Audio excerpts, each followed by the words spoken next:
Well, we are celebrating Pride, and while many are talking about the political and social environment in the nation and around the queer community, we want to talk about something different. We want to talk about business and the social aspect of having a good time with a party. Because gays would agree that when it comes to money and fun, gays know what we're doing. There is one person in Fort Lauderdale who's made a name for himself in both of these business streams and in the LGBTQ plus community in both industries. John Castelli offered the Copa, one of South Florida's first gay nightclubs in Fort Lauderdale, as well as in Key West and Fire Island, and helped launch a hotel that was the first of its kind in all of America. I'll tell you about that in a minute. He is also the CEO and president of Castelli Real Estate Services, a landmark institution on the famed Wilton Drive. This month, Take Pride by History Fort Lauderdale is honoring him for his contributions to the community and to the city as part of the exhibition for June Pride Month that is going on all month long at the Galleria. And he is being honored as being a pioneer. I'm going to ask him if he likes that word. Our guest, John Castelli, is a real estate mogul, instrumental in developing the LGBTQ plus scene here in South Florida. After all, once upon a time, Wilton Manors really wasn't Wilton Manors of what you know of it today. He's also a philanthropist, and most important of all, he has had a seat at the table and an eye on the history of South Florida's LGBTQ community. So welcome to Unapologetically Queer. I'm your host, Al Ferguson, and I am proud to talk to some of the most interesting people of our LGBTQ community that are the most interesting to the LGBTQ plus community. This program is unique because it is an unedited conversation. At Hotspots Magazine, Happening Out television network, our mission is based on the 10 pillars of the LGBTQ plus community.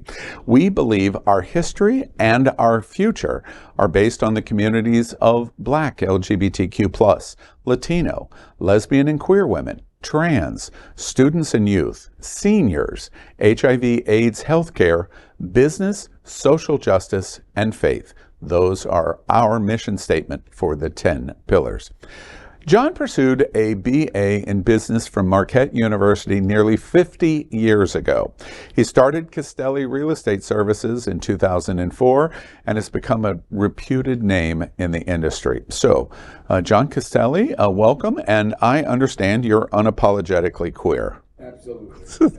Absolutely, no question about it. Yeah, no question about it. You've practiced it for a long, long time. I'm proud. Yes, and that's exactly what we want to hear in June Pride Month. Before we talk about history, and we're going to talk a lot about South Florida history, let's talk about the present. And the present, of course, is anchored at Castelli Real Estate Services, anchored on Wilton Drive and other locations here in South Florida. Real estate is so critically important in South Florida. It's a real core industry because it really identifies the growth of why South Florida is so unique in America and people moving here and the transitory nature. Why did you get into real estate? Short story long, but my husband and I were traveling, and we were on our way back from Rome to Atlanta on a flight, and for some reason the headwinds were terrible and the flight was like forever, and I had kind of retired from the nightclub business, and I turned to Steve and I said, you know what, I got to go back to work. I'm just too bored. And he said, what are you going to do? And I said, I'm going to sell real estate. And he goes, what made you decide that? I said, well, we've got all this real estate and we pulled down all the depreciation, and our accountant said we had to sell it, and we had no protection tax-wise. So that's kind of how I got into real estate. Kind of made a deal with one of the major companies in Florida, and made a deal that if I sold my own stuff, I'd only have to pay X amount to them, and that's how it started. And why did you, I know you've had a long history in South Florida and Fort Lauderdale, but why did you decide on real estate in Fort Lauderdale? Castelli's, one of your main locations, is right on the famed Wilton Drive. Why here? Why did you make that decision? My family had had a home here for many, many years when I was growing up, and so I was very familiar with Fort Lauderdale, and decided that when I got out of college. It's much too cold in Chicago, so I did the run to the sun, and this is where I'm my home. I've been here for all these years. It's since 1971.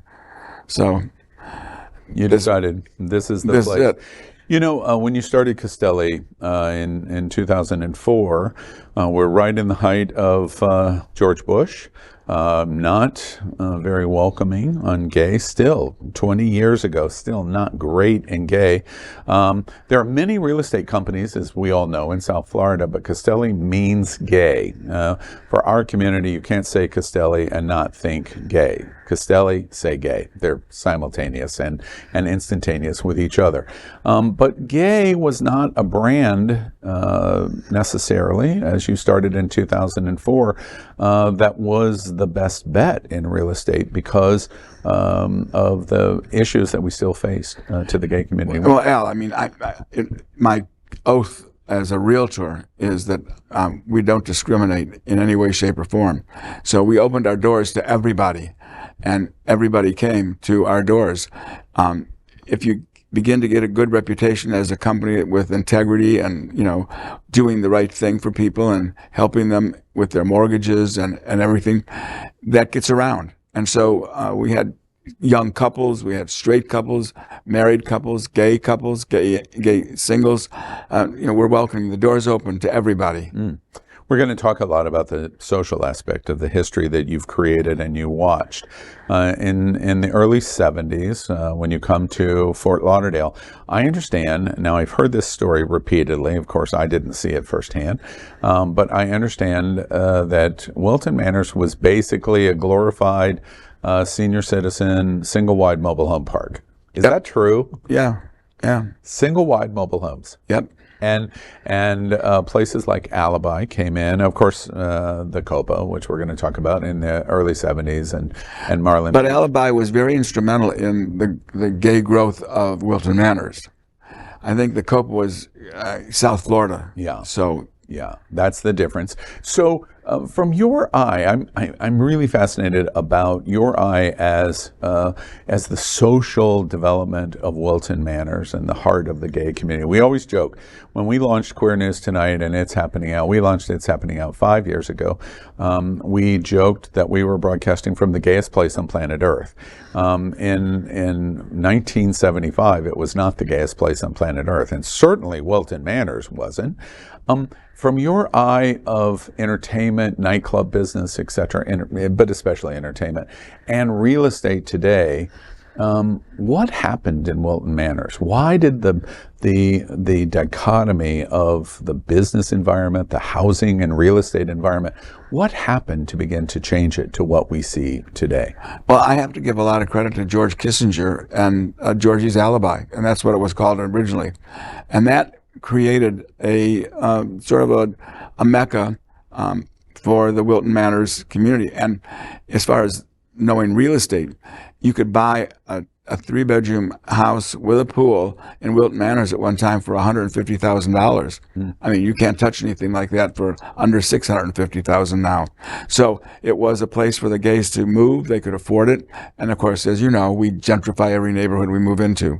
And that's what happened to Wilton Manors. Once the gays started buying homes there and gentrifying. You bring up something that is also fascinating to me about what happens to the gay ghetto. We've identified, in one respect, you could consider Wilton Manors ghetto-ish because of the single-wide mobile home. No disrespect to that kind of housing at all. But as it begins to change to what it was, thanks to George and Georgie's Alibi, to what it is today, as I've watched our big LGBT and especially gay communities around the country, in West Hollywood and in the Castro and in Greenwich Village, you watch this dramatic real estate change, and we improve the neighborhood and we improve the gayborhood, and then we improve it so much that other people begin to buy it up because now they really, really like it, and it forces us out. That's really what people argue. We just move to the next neighborhood. And I'm curious from that standpoint. Do you think Wilton Manors won't always be what Wilton Manors is? We'll move on to something else? Well, it depends on the economic picture of the area. I mean, as long as there are good jobs, Wilton Manors will be okay. But like, look at what's happening to Oakland Park. Oakland Park was sort of like the stepchild, and now it's becoming a beautiful community, very vibrant, political scene there, and the community is very interested in improving their downtown area and so on. So I mean, it just keeps happening. One of the things you bring up, Oakland Park, I'm curious from your expert eye in terms of real estate. I know a lot about the Villages, and the Villages, for viewers that don't know, is the largest retirement community in America, arguably the largest retirement community in the world. The GOP lands the presidential candidates plane there every 4 years because it's the Red Sea in Florida. But there's just no denying the success of seniors gathering there at the Villages. And I read an article that Oakland Park is, for the gay community, for the United States, is going to arguably be the first Villages-like community in America for gay, because so many 50-plus men are coming, they're going on a cruise, they're visiting in South Florida, they're falling in love with it, and where most of them are buying homes is in Oakland Park. Do you think that there's truth to that, your gut from your real estate eye, longtime real estate eye, that there's truth to that Oakland Park is just going to grow like a weed for gay men? Well, I don't have a crystal ball, but it seems a pretty good bet that it's the next Wilton Manors, so to speak, because the lot sizes are decent. They're actually building new homes and tearing down some of the older homes, the same way that we did Victoria Park and Wilton Manors, and I mean, look at Poinsettia Heights. Poinsettia Heights is fabulous, and it's a single-family home neighborhood, and now they're building beautiful single-family homes, very contemporary, California modern. So I mean, it's the attrition of real estate. It's always growing. Oakland Park is 5-6 times larger than Wilton Manors. So it not only could be the next Wilton Manors, it could be the Wilton Manors on steroids. There's that possibility. Absolutely. Yeah. So as we leave real estate, real estate's still a good purchase here, and Oakland Park specifically, a good future value to buy real estate? Absolutely, because if you think it's expensive today, wait until tomorrow. And I hear people say, oh, but the interest rates are historically low. Yeah. I mean, I can remember buying my first home when I moved to Florida. My interest rate was 12%. I was going to say 12%. Yeah. Oh, my goodness. Yeah. Be happy with 5. Yeah, be happy with 4. Exactly. Funny. All right. Well, and you're right on. Your address is literally Times Square, Wilton Manors. You're at 6th and Wilton Drive, in front of the Wilton Shops entrance. You're literally dead center. How did you arrange that, by the way? I have a very good friend named Tony D. Okay. And he owned that plaza, and I told him, I said, when that corner opens up, you let me know. Yeah. Okay. All right. Well, that was a very good conversation to have, John. Let's move out of real estate and talk about what we're watching in the world. I'm just curious. We haven't talked about this before. We've got Governor Ron DeSantis. Have you heard of him, by the way? Unfortunately. Yeah, he's running for president of the United States, of course. The largest collection of anti-LGBT bills in the history of Florida passed in this legislative session. Now there's calls for national boycotts of Florida, and there's lots of corporate issues about should we support Florida outside of the state.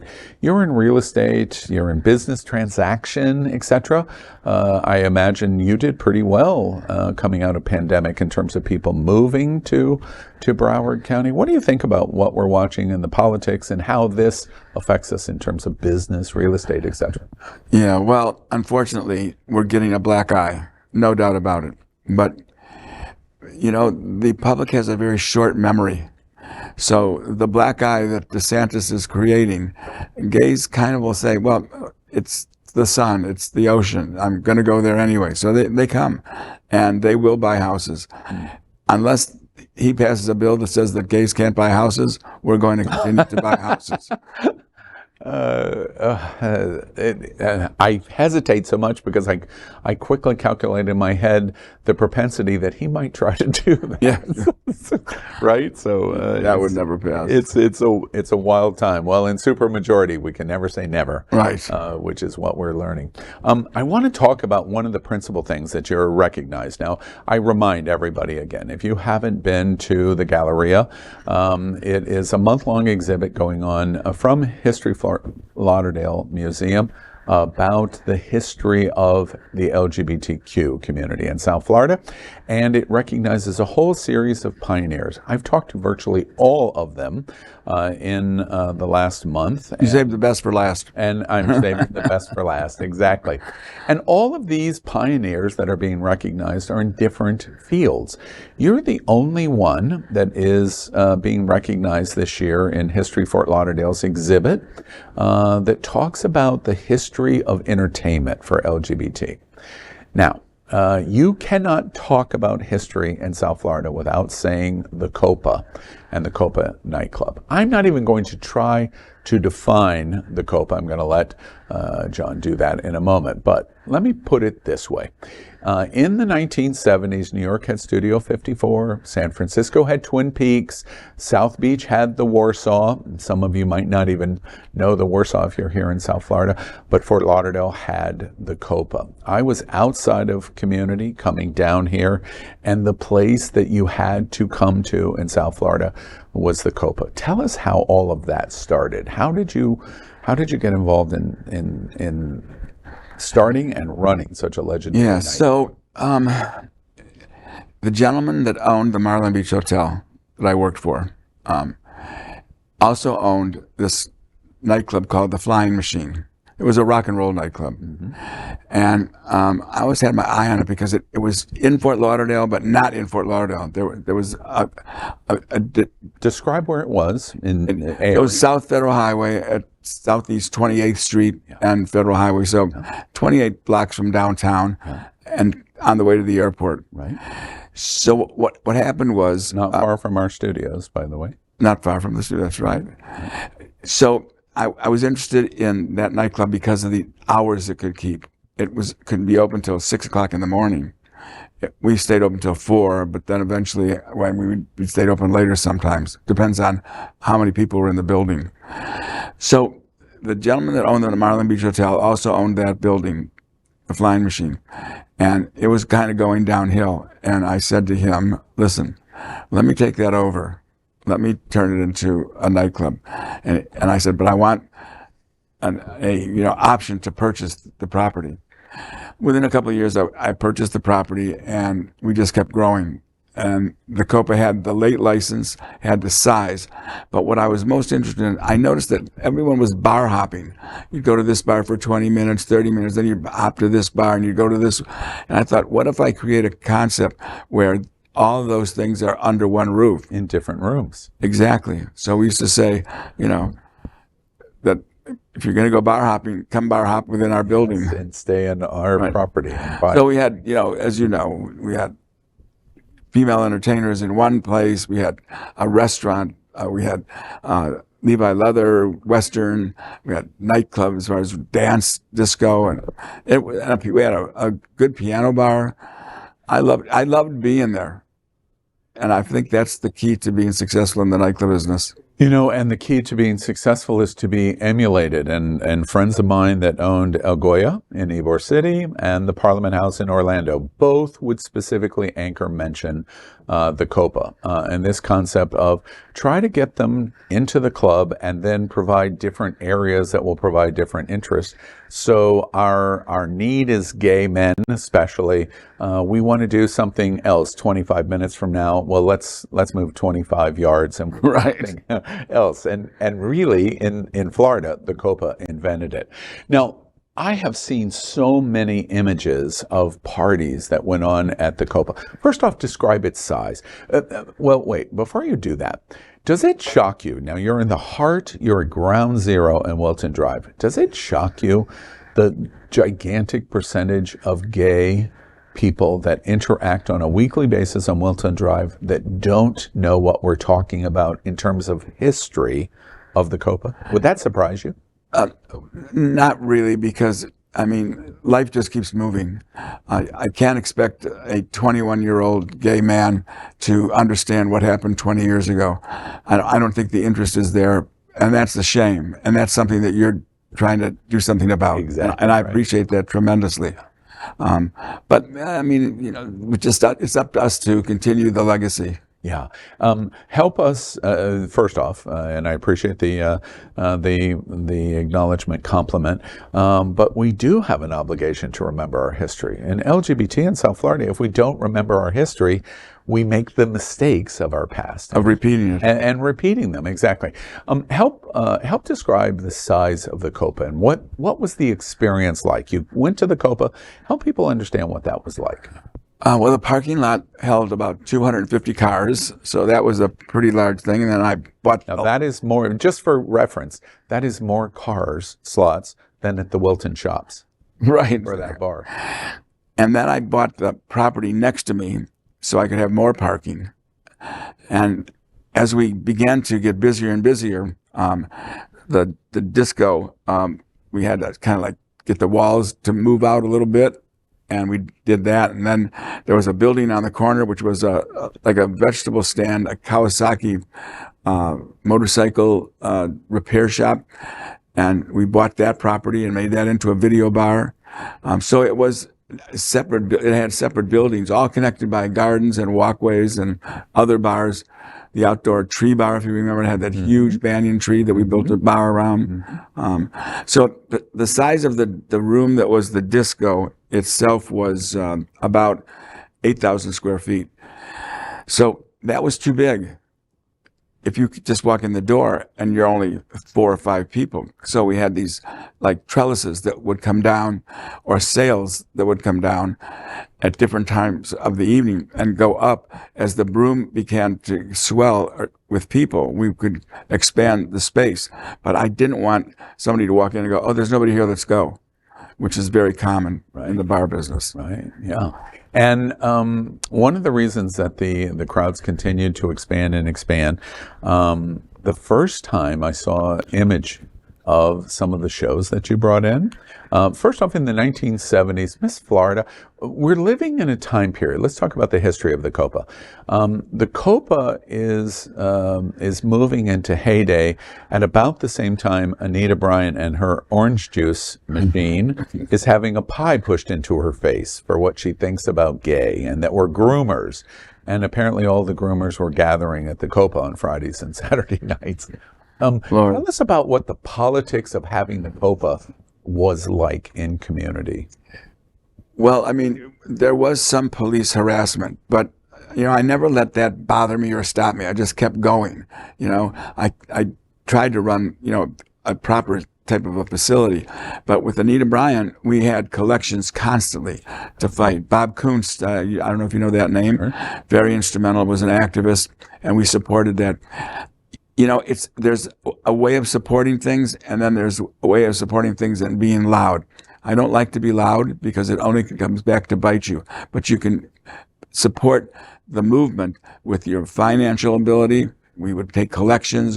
Patty Cakes was an entertainer that was at the Copa. Tiny Tina, all these entertainers did things to fight Anita Bryant. Yeah, and this is the same time period. Tiffany Arriagas was just here and talked about the time period. We talked about the Copa.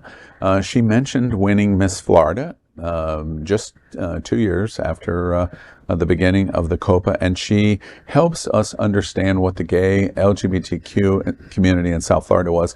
Miss Florida is held at the Fontainebleau, and nearly 3,000 people are in the audience with a 250-foot runway in the ballroom at the Fontainebleau. This is the kind of LGBTQ community that existed in this time period when there was so much hate.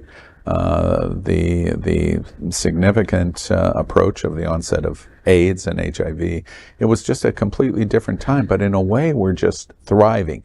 And one of the ways we were thriving at the Copa, I have seen the images, and I believe we're going to show some of them. Madonna performed at the Copa. Tell us what that was about. It was amazing. She actually performed 5 times, up until she had a song called Borderline, and that became a pop sensation. And once you go, but a little story about Madonna, she created that look, that dressing look with the gloves and the socks and the jewelry and everything. And my show director knocks on the door and, lets the entertainer know 5 minutes and you're on and all that. So he goes and knocks on the door, and she opens the door and he goes, "Oh no, you're not dressed yet?" And she says, "Yes, I'm going out like this." He comes running to me and says, "She's in her underwear." And you let her go on. Of course. Yeah. And I understand that, is this true? She performed with track music. She just brought her music and performed just like a drag queen would. Well, but she sang live, and Right. drag queens that sing live. Right. But most of the acts that were at the Copa were track acts. Yeah. They would bring their tracks. We would have a sound check in the afternoon and a lighting set. And then that evening they would come in and the DJ would have their cassette or whatever it was on. And with the cue, boom, it would go and they would sing. John, Madonna performs at the Copa in Fort Lauderdale 5 times. Overwhelmingly, what's your reaction when I say the LGBTQ community, and especially gay men in Fort Lauderdale on Wilton Drive tonight, when I go, "Oh yeah, John Castelli was on and he talked about the 5 times that Madonna performed at the gay bar here in Fort Lauderdale," and they would go, "Come on, that's not true." It is true. It is true. Grace Jones performed 20 times.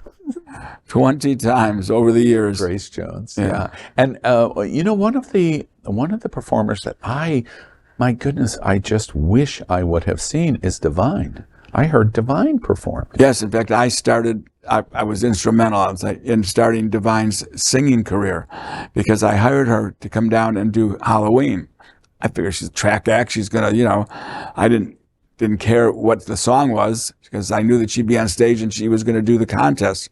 And she says, "Oh no, I don't speak live. I have to have a script, and no, I don't sing." And I talked to her manager, and that night her manager and I sat in my office and planned out how we were going to produce a record. And we got the name game, and we produced that record. If you look at the record, And you're credited. right. Yeah. Wow, that's amazing. Anyone else that you want to name drop in that you're particularly proud that was at the Copa? Well, I mean, Divine and Grace Jones and Madonna, Linda Clifford. I mean, in the gay community, these disco acts, with Thelma Houston and Celly B. I mean, there were so many, because it was every Saturday night. Yeah, yeah.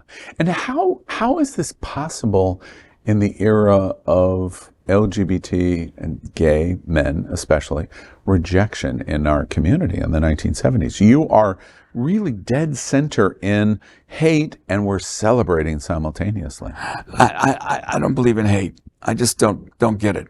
And I guarantee you, if somebody that hates gays, if they'll just come and meet me and see I'm just a regular human being with a kind heart, it'll change their mind. Help you being a business-oriented gay man in running the Copa and investing. Did that make a big difference? Of course. My money was just as green as the guy down the street. At one time, the Copa was the largest consumer of vodka in Fort Lauderdale. I don't know if that's such a good thing or not.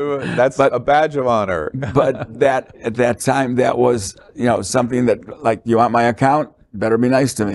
You've got to support the community. One of the things I have to ask you about, John, is, in that time period, and a long time has gone by for you to be able to comment about it, what was the drug scene like in the 1970s? It was rampant. And to be honest with you, that's one of the reasons I got out of the business. It got to me because a drug had come in toward the end of my owning the Copa, which was, I can't remember the name of it, but they would sweat and get very hot and pass out, and we'd have to call ambulances and cool them down. And I thought, this is just insane. This is not what I built this building and this business for. Yeah. No, I'm out. Yeah. And I'm curious in terms of any particular story come to mind of the Copa that would just absolutely shock me. If you said, Al, you don't know this, and you told me this story, it would shock me. Any story come to mind like that? That would shock you. The night it was raided, it was my birthday, and I wasn't at the Copa, but I was getting all the phone calls. And the one thing that I thought was amazing is the staff was taking pictures of the floor. They lined all the customers up against the wall, and taking names and all that sort of thing, and they were dropping things out of their pockets on the floor. So all these drugs were being dropped on the floor, and they were taking pictures of it. And I was amazed that, I can't frisk you when you come in the door. So my responsibility is that it's not being sold under my roof. Yeah. What you do when you get a drink, I don't know. Yeah. But I was shocked at that. Yeah. So that should shock you. Yeah. And it does. And one other thing before we leave the Copa in Fort Lauderdale is I was intricately involved in June 12th with Pulse. Eddie Sotomayor, arguably the most famous person killed, worked for me at RuPaul. And I've just recently interviewed the owner, Like Your Seat, and the bartender at Club Q in Colorado Springs. When you had the Copa, could something like Pulse and Club Q even possibly be imagined? Did you ever think this is a possibility in my club? No. Never even crossed your mind? No, it never did. It was such a happy place, such a party. Yeah. People were always smiling and having a good time. Yeah. There were times when somebody would walk in and we found out that somebody had a gun, and we would politely, kind of, in fact, I sometimes would faint afterwards, not literally, but almost, because I would walk somebody out that had a gun, and I'd walk them out and put my arm around them and get them to come to the front door, because, just needed to get them out of the club. Yeah. And I know that the bouncers, they get a little rough, so you got to keep it. Yeah. And of course, in our conversation about the Copa in Fort Lauderdale and its history of founding in the mid-'70s, you can see why John Castelli is recognized as a pioneer in South Florida at this amazing History of Fort Lauderdale exhibit at the Galleria. Tell me about the two other inclinations of the Copa. I went to the Copa a number of times in Key West. What happened there? Why did you decide to do that? We always liked our concept and felt it could work in other cities. I didn't want to franchise because then you lose control. Yeah. So we thought we'd open some more. So as you know, we opened in Key West, and we opened on Fire Island, and we bought a hotel in Orlando, and that was an interesting experience. But anyway, so the Key West was such a beautiful place. It's an island. Right on Duval Street. Yeah, and it was an old theater. And I tell you, one look inside and we said, oh my gosh, these tall ceilings. What year was this? That was we bought the building in 1980, and we opened the club. It took us 2 years to do the remodeling inside because of all the restrictions. So real opening 82. 82. AIDS hits 1982. Right. Yeah. How did you navigate the AIDS crisis in the 80s at the Copa in Key West? The only way you can navigate an epidemic like that that's hurting your community is to do all you can to help your community. And so that's what we did. Yeah. Fundraising. It turned it around. Education. Turned it around. Yeah. Yeah. Everything from prophylactics to education to raising money. And, what happens with these situations is that the organizations that are supposed to be helping us, yes, they do, but it's red tape and how. So we'd pay somebody's phone bill, we'd pay somebody's rent, we'd take care of our community. That's what you have to do. Yeah. Were you aware with the Copa in Key West on Duval how many people were being lost? I mean, was it really just completely self-evident to you of what was going on? It was more in my face in Fire Island. Because you'd leave for the summer because it wasn't open, in the winter. So you'd leave in the fall and you'd come back in the spring to open the club, and you'd say, well, where's so-and-so? Where's so-and-so? Oh, he passed away, And I was so sick of putting X's on my address book. That was before the phone. Then I said, I can't do this anymore. Yeah. I said, I can't have. You withdrew out of Fire Island because of it. No, it was because there was a fire, and I said to my business partner, I just don't want to do this anymore here. Yeah. It's just sad. Yeah. One other thing I want to ask you about that I think is fascinating, and I think will be fascinating to the South Florida LGBTQ community. A lot of people don't understand Key West. They think they do. They watch, Key West tourism commercials and imaging. It's an incredibly welcoming place for LGBT. But in the 1980s, it was as close to heaven for gay men as I imagine that you could get in America. Absolutely. Do you agree with that? Oh, yes. Yeah. What was Key West like? Well, because it was an artist colony, artist community, it was more avant-garde and more accepting. So people would walk down the street in the wildest looking clothes and crazy costumes. And it was all part of the mystique of Key West. People walking down the street with a parrot on their head. Being eccentric in Key West was a badge of honor. Right. Yeah. I mean, go down to Sunset and watch the people that are out on the pier at Sunset that are the locals. And you'll see the drama of the population. Yeah. Fastbuck Freddy's. Oh, they were friends. They were friends. Is one of the great shopping experiences in American history. Those for our guys community. were retail geniuses. Retail geniuses. geniuses. And Yeah. I think it's a Walgreens now or something. It's just incredible.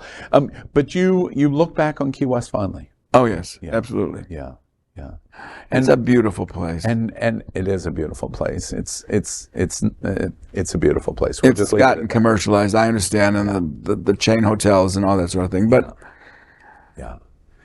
It's interesting to me that you have the Copa in Fort Lauderdale and you have the Copa on Duval Street in Key West. And for both communities, it's kind of like, oh, let's have a weekend away and we can hear it. Right? Just, Well, we did that with the entertainers. Yeah. In other words, Madonna would play Fort Lauderdale on Saturday and she'd go to Key West on Sunday. Wow.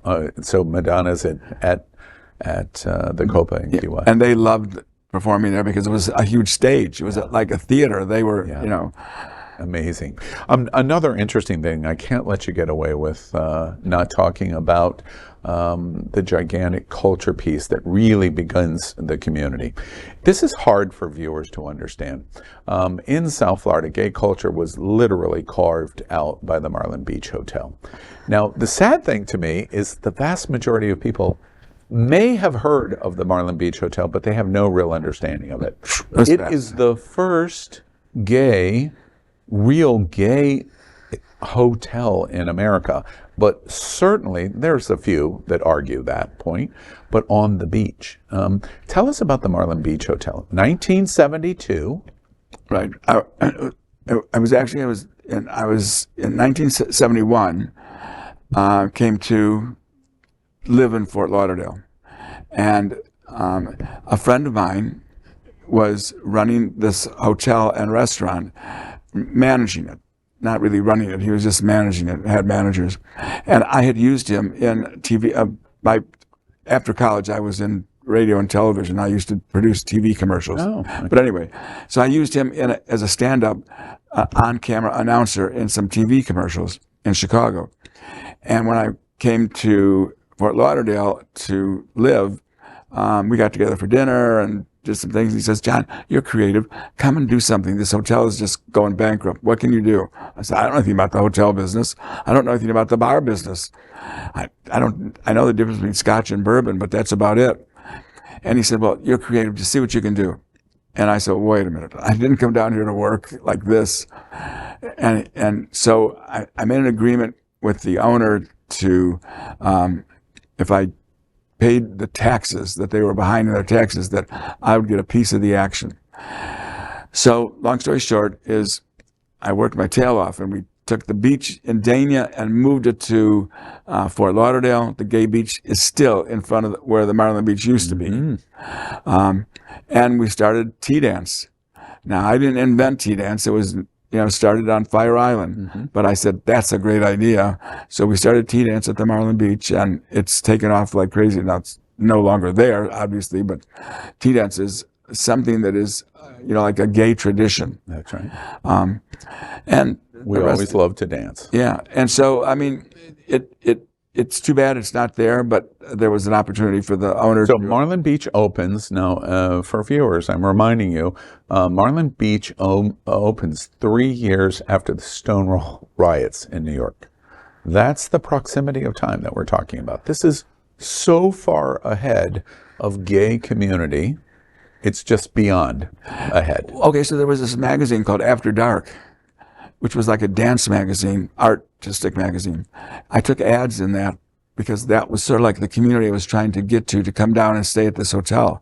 And Charles Nelson Riley came and loved it so much, and he would hold court, and Paul Lynde would come there. I mean, it was amazing, the entertainers that came to the Marlin Beach Hotel. Paul Lynde and Charles Nelson Riley. They'd sit at a table out by the pool, and people would just gather around. By the way, look it up, go to Google. He's the center square of Hollywood Squares, right? How many rooms at Marlin Beach? It was 107. 107 rooms, which that might not sound a lot, but you're the first. There's no gay hotels in America, and 107 rooms is a lot of rooms to fill. Well, we took some of them away and made shops, but I think at the end it was maybe 101, 102. Yeah, and bars and other kinds of things. When I took over the hotel, the upstairs was the poop deck. That was what we made gay. I was going to ask you. Downstairs was the She, which was a straight rock and roll place. Well, we had to take that over, so we changed the She to He, and that was the disco. Yeah. And we were able to have that going while we were still serving dinner upstairs. Yeah. Now it's February or March, and spring break is going wild. Connie Francis from the 50s, Fort Lauderdale, was still going through 8 college kids in a hotel room, incomparable to the Marlin Beach. What was the experience like? It's February or March, and you come to the Marlin Beach and you stay for a week or you stay for 4 days, whatever it is. What was the experience like of staying at the Marlin Beach? Yeah, so the first few years we had security guards in the lobby. The doors were locked. You have to show your pass to get in and out. And you were worried for the protection of guests. Yes. Yeah. Because from the community. The beach was so overrun. And then they had this like cannon that would roll down the beach that would shoot water to break up the demonstrators, if you will. My goodness. Yeah. So that was 1 year. And then after that, it kind of settled down. The city fathers decided they were going to change the beach, and they did. And look at the hotels we have on Fort Lauderdale Beach now. A complete culture change. And tell me what it was like at the hotel. And the reason I ask, and you don't need to talk in code. We are the gay community is we're very forward. I've stayed at the Parliament House 50 times, and the balcony bingos, and in Palm Springs, and what was it like in 1974 staying at the Marlin Beach in terms of these are gay men that are coming, that are in paradise, staying at the beach, and it's all gay, and your bedrooms are connected to the bar and to food and to the beach, and hundreds and hundreds of gay men. And they've never seen anything like that before. They must have been in heaven. Yes. That was one of the reasons that it was so successful, because it was a new experience for the most part. Yeah. Because it wasn't a dark, kind of like dirty hotel. Back room. It was an upfront, in-your-face hotel. We painted it pink. It was fabulous. Yeah, we're here. Yeah, and we're queer. And we're here to stay. And we're here. We're not going anywhere. It's just amazing. Do you ever miss the Marlin Beach days? I mean, I'm always moving, so I always want to see what the next thing is. The next thing, yeah. Which the Marlin Beach leads to the Copa, in Fort Lauderdale, which leads to Key West and Fire Island, and okay. And now real estate. And now real estate, exactly. And again, John Castelli is talking about history of Fort Lauderdale and his embracement as being recognized as one of the pioneers of the history of LGBT South Florida as a celebration of our June Pride Month. And this is different than a parade because I invite you to make sure you go and see the exhibit at the Galleria. I think it's hilarious that this mammoth multi-dimensional exhibit is right next to Swarovski crystals at the Galleria, and we're just sparkling everywhere next to Swarovski. I just want to remind you, in this time period of John Castelli, of the Marlin Beach Hotel, and then the Copa and the history, Wilton Manors is just a glint in someone's eye still, and what you see almost 50 years later in Wilton Manors. Let me remind you of where we were. I've just done Stonewall Pride Parade. John Castelli's office acts as our green room for our broadcast. We thank you very much for that, Amy Grady, and we thank her for all of her work in helping us bring the Stonewall Pride Parade to the whole nation on Apple Television. We have a gay mayor, and we opened the parade this year with Dean Trentellis, the gay mayor of Fort Lauderdale, and a drag queen lady vote who is city commissioner of Wilton Manors, Chris Caputo, in the environment that we have, and we opened the parade. We have a gay mayor of Fort Lauderdale opening a national television broadcast of Stonewall Pride in the environment that we're watching from Governor DeSantis. Let me remind you of the mayor when Marlin Beach and the Copa was going on. We had a mayor that basically, I understand, tried to close or minimize the ability of the Marlin Beach to even operate as a business. Is that correct? I did not know that. Yeah. I was only there for a few years. That may have occurred after I was on doing the Copa. The Copa. So I can't really speak to that with any kind of... 1976. So you were already deep into your Copa. Copa, right. The mayor of Fort Lauderdale at that time period, I always joke, he who shall not be named, like in Harry Potter, was the mayor of Fort Lauderdale in the mid-70s. And he famously told the Sun Sentinel newspaper, there are no gay people in the city of Fort Lauderdale. Right. Very famously said that. And today, nearly 50 years later, we have a gay mayor of the city. I just think there's just incredible irony of how far we've come and the eye that you have seen in the history of South Florida. What's next for you? John Castelli, this is next. You go on to new projects, vibrant, creative, lots of interest. What's next for you? Just keep expanding the real estate career and opening more offices. Keep that going. I find that opening the door for the gay buyer is a joyous experience. There's still to this day gay men and women that don't realize that they can buy a home. They think they can't. They think they can't go and get a mortgage.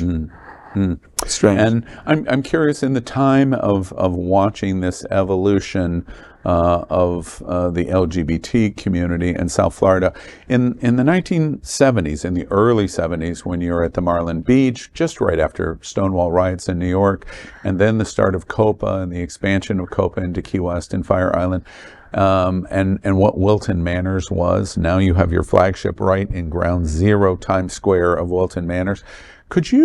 Could you imagine, in this time period that you were developing in the 1970s, your businesses for the LGBTQ community, could you imagine this is where we would get to? I was hopeful, but I never pictured it to be this grand, this open, and it is accepting. I mean, I heard a statistic, 72% of the population is welcoming to gay men and women. Supports our community. And supports gay marriage and all that sort of thing. My husband's worried that, the government will do something like Roe versus Wade and take away, they can't unmarry us. Yeah. We've been together 28 years. Yeah. Why are they going to tell us we can't have that history. Yeah, and I imagine your husband and yours response is you'll paint something pink. Again, exactly, and happily. Right. Unapologetically.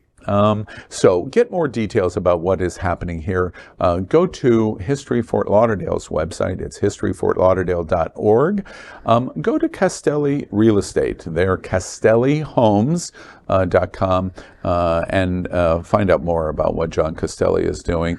Quite a steward and quite a historian, and albeit from me, to make the age joke, a pioneer in the LGBTQ community. John Castelli, thank you so much for joining us today on Unapologetically. Totally my pleasure. Yeah. Unapologetically my pleasure. Thank you very much.